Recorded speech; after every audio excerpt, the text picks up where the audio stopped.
Hall & Wilcox acknowledges the traditional custodians of the lands on which this podcast is recorded. We pay our respects to their elders, past and present, and to all First Nations people joining us today.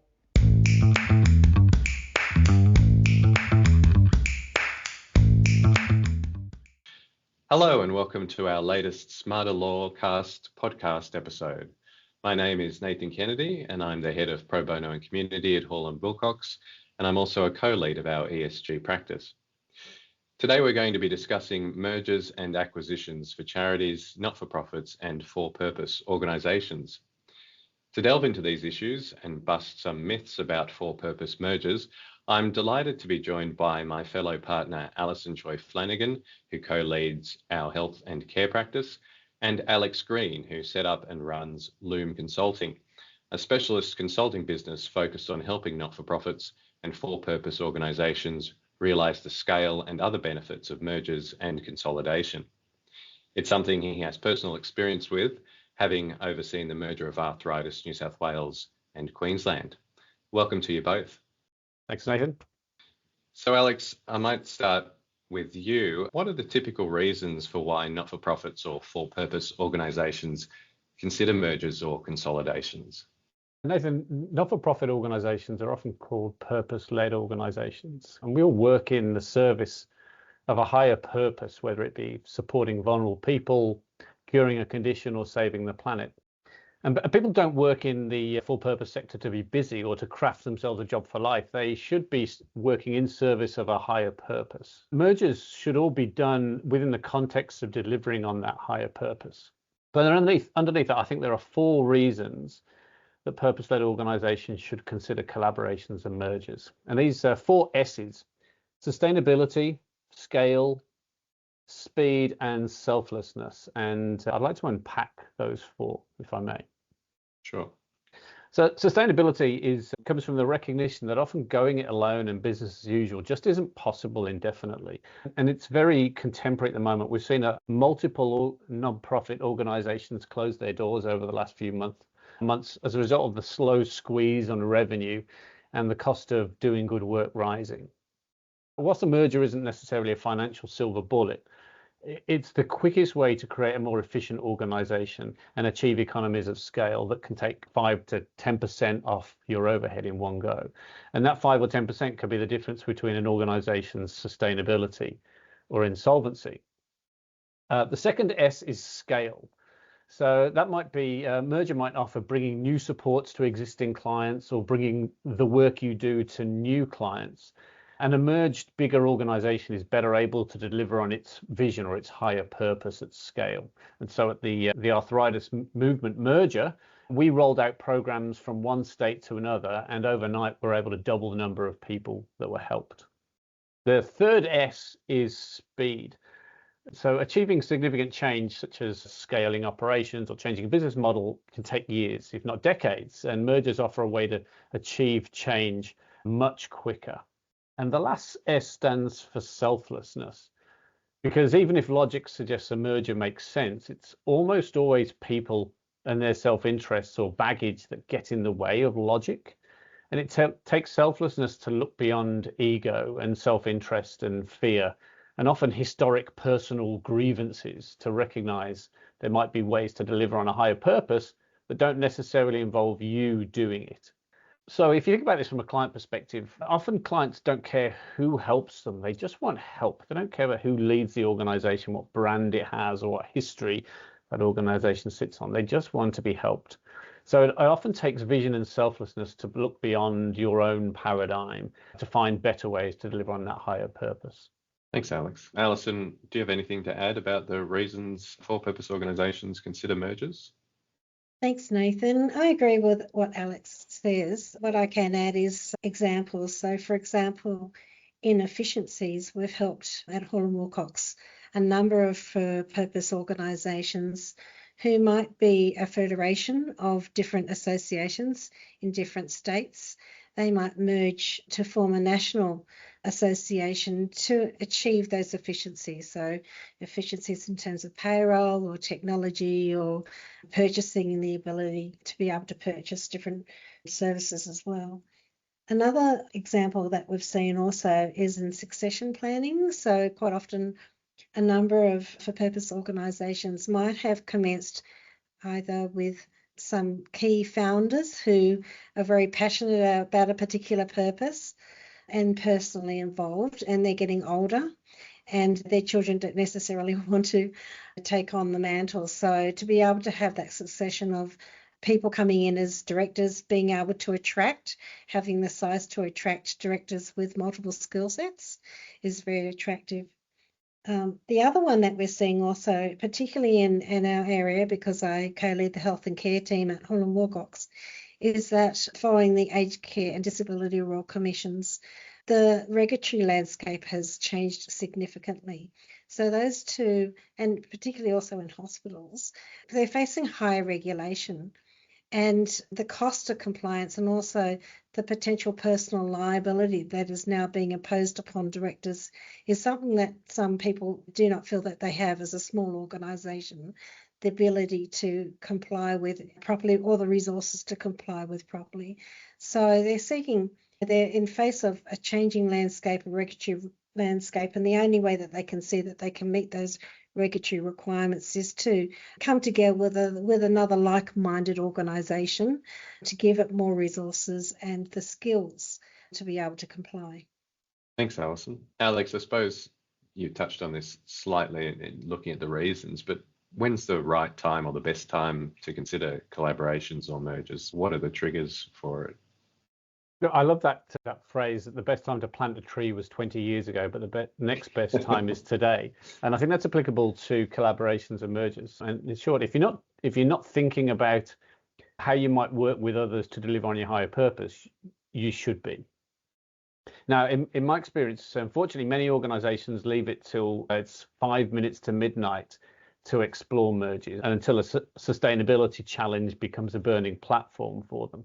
And then a merger is a preferred outcome to entering voluntary administration or closing doors. But it's better that mergers and collaborations are proactively considered within the process of strategic planning. That's something that organizations tend to do on every couple of years. And ideally, that's years ahead of your platform starting to burn. The catalyst or the trigger is often a change in personnel at board or CEO level, or a change in a regulatory or funding landscape, like the one that Alison mentioned. But in short, the best time to consider collaborations and mergers is right now. The next board meeting, the next strategic plan, the next moment you have as a leader to reflect on your organization. Pick up the phone to a neighboring organization or an aligned one and have a chat. It could change the world very quickly. Thanks, Alex. Alison, anything to add on that?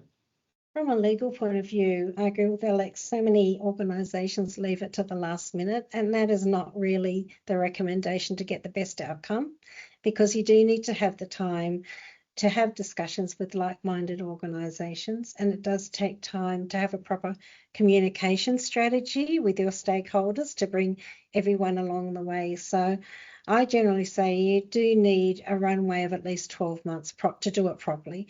And that includes having the strategy to work out what you're doing, to be able to put in place. You need to clean the house before you sell it, so to speak.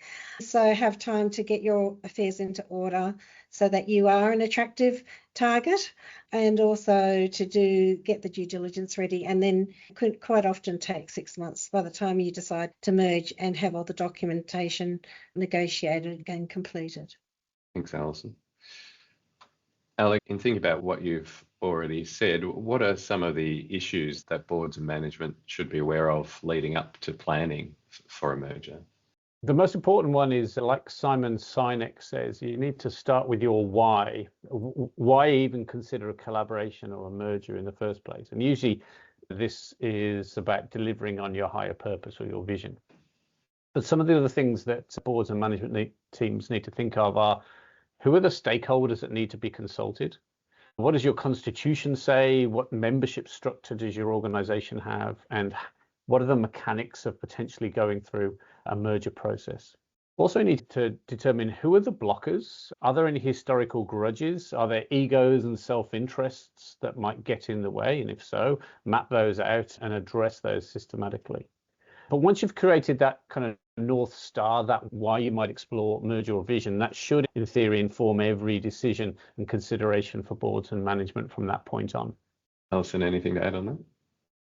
I agree with those comments. I think that boards and management need to be aware of what needs to be in place for the merger as well. For example, identifying, as Alex said, identifying the stakeholders, but some of those stakeholders, you might need their consent to merge, having those early conversations with them, bringing them along the way, and also being aware of your charitable objects, which are likely to be set out in your constitution. So the company has an obligation, particularly if it's registered with the ACNC, to comply with its charitable objects.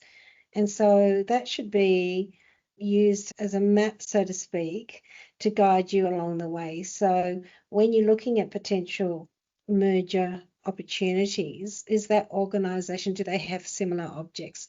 Are those objects aligned? And that will help guide you about making decisions for the future. Thanks, Alison. So obviously we're talking about not-for-profits or for-purpose organisations. I'm just interested, Alex, in your thoughts on any special considerations these type of organisations might need to think about in considering mergers and consolidation, distinct from what corporate M&A would need to consider. Yeah, there's one main difference which has lots of consequences, and that's the obvious one, that any for-purpose organisation has a non-distribution clause. So no one is going to get personally rich through a merger or acquisition process. But as a result, there is even more personal identity wrapped up in leaders of for-purpose organisations, be they executives or voluntary directors. So in the absence of any financial payout, the capital you're trading in is social capital, specifically the delivery of this higher purpose that you all in theory believe in. But getting beyond identity and self-interest is even more difficult when there is not the opportunity to put money in people's pockets as a result of a merger or acquisition. Alison, do you agree with that? Anything to add?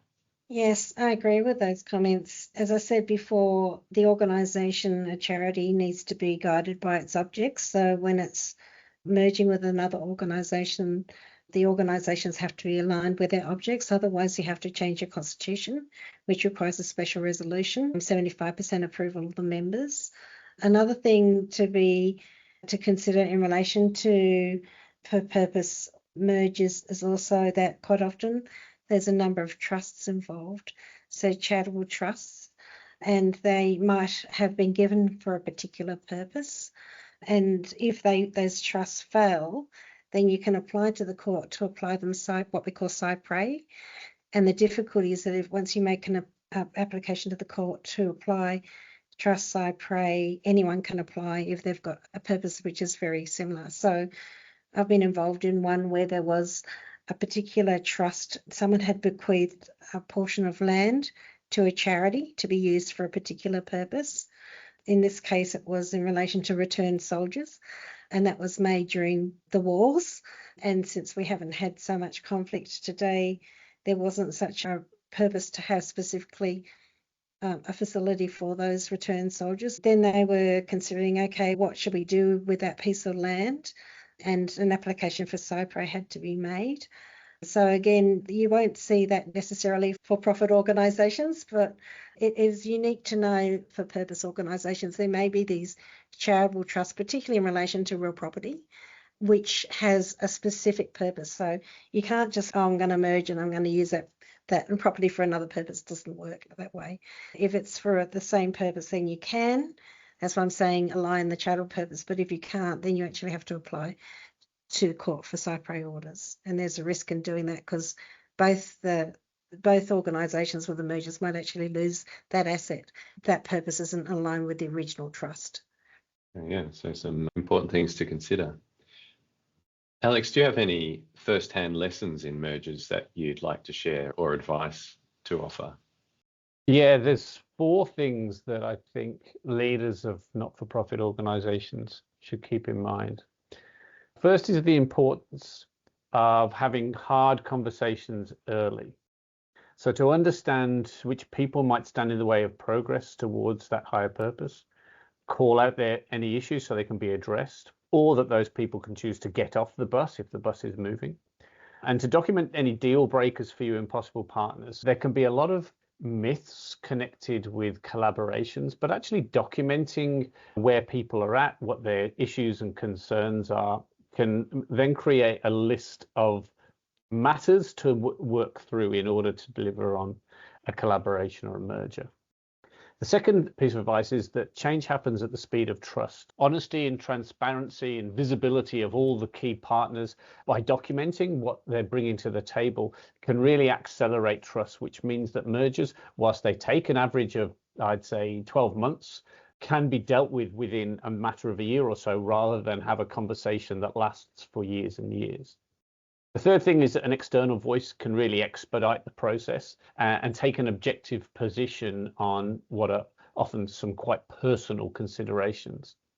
And the last piece of advice is that perfect can be the enemy of progress. For example, in federated organizations, waiting for each of the 8 member bodies to be ready to merge might never happen. My advice is to grasp opportunities for collaborations when they arise, and they're often triggered by change in personnel, for example. Don't let those opportunities go to waste.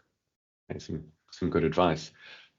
Just to ask you, what is the usual or the ideal process for a not-for-profit merger to follow? It differs between different transactions.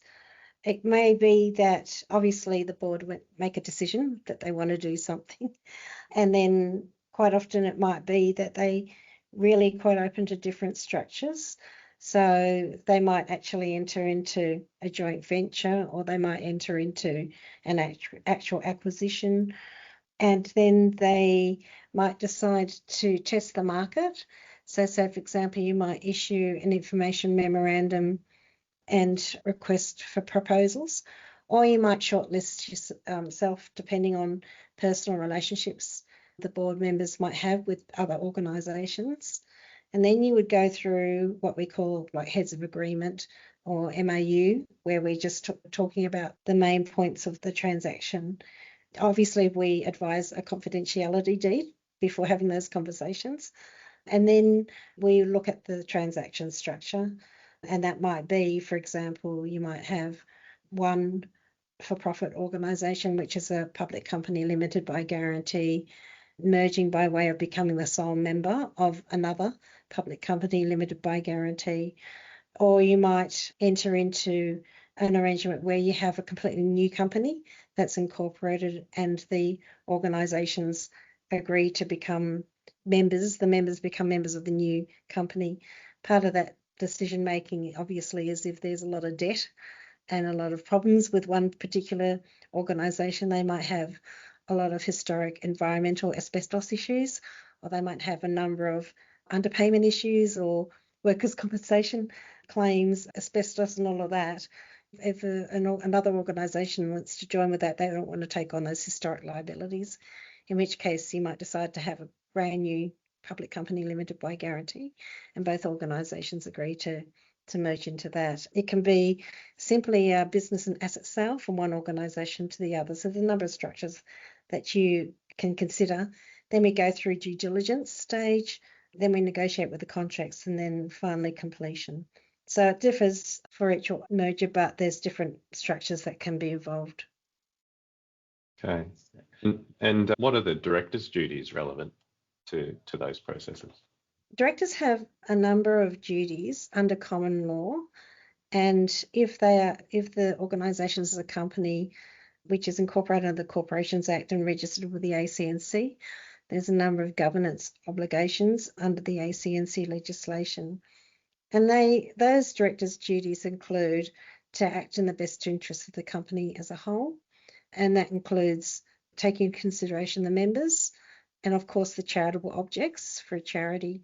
But also you might need to take into consideration the obligations that the company owes to people that are owed money by the company. So, for example, you can't trade whilst insolvent. And also one of the other directors' duties you need to be aware of, obviously, is conflicts of interest. So there might be some directors that have a relationship with the other organisation and they might be conflicted. So it's really important that they identify the conflict of interest, notify it, and then manage it. And would any of what you've discussed change in an emergency situation, such as if an organisation was approaching insolvency and wanted to merge to protect assets or clients or brand or something similar? Absolutely. So if a company is looking at, the directors are looking at a potentially insolvent company, then they should obtain appropriate legal and financial advice to see whether they might need to get proper advice to trade under the safe harbour rules. I'm not going to go into that in great detail in this presentation, but certainly there's potential personal liability for trading whilst insolvent. And so it's really important to get the proper advice, both legal and financial, to protect both the organisation and themselves. And as Alex says, the legacy of the people that are, or the purpose that are being served by the organisation, to get that appropriate protection whilst they're going through this process. Okay. And I think you touched on this already, but you might have something further to add, like what are some of the transaction structures that could be considered for organisations? I did touch on that. So obviously, if one organisation has a lot of debt or liabilities, then you would probably want to do a business and asset transaction or into a new co rather than taking on those historic liabilities. Another thing to consider also is the insurance situation. If one company or incorporated association has been underinsured, that's another thing that and they potentially have a lot of liabilities, you might be looking for another structure. But then sometimes having the merger of the organisations might be better than a business and asset sale. And that particularly is an example, for example, with aged care and home care services, because the funding for home care under the Aged Care Act is provided to the individual, not the organisation, and the individual chooses the organisation. So if you're merging organisations with home care, it's a lot faster and simpler to merge the organisations rather than trying to have a business and asset sale where you might have to get the consent of all those clients. I'm not saying necessarily one structure is better than the other. It depends on the circumstances. Thank you both for sharing your expertise and advice today. Did either of you have any final thoughts for any leaders of not-for-profits or for-purpose organisations who might be listening to the podcast? Alex, maybe start with you. Yeah, the takeaway I'd like leaders in the for-purpose sector to hear is that the idea of looking beyond your own self-interests and ego and your own organisation is one that requires bravery, but what a great time to model brave leadership and selfless leadership. It's a great final thought. Alison? I think that everyone has an aversion to change, and that has, from my personal experience, we've seen that be an inhibitor to making the right decision promptly, and sometimes it does draw the transaction out longer than normally it would. I think that it's really important that people consider what their charitable objects are and be guided by it. And of course, as I would say, get the right advice. So get the right lawyers and the right consultants to help you along the way.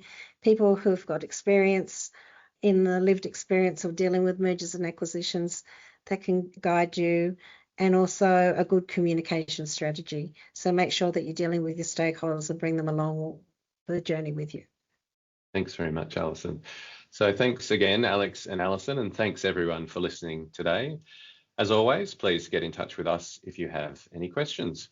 You can find our details on our website, which is hallandwilcox.com.au, or connect with us on LinkedIn. If you enjoyed today's episode, then rate, review, or subscribe to our podcast wherever you get your podcasts. Thank you.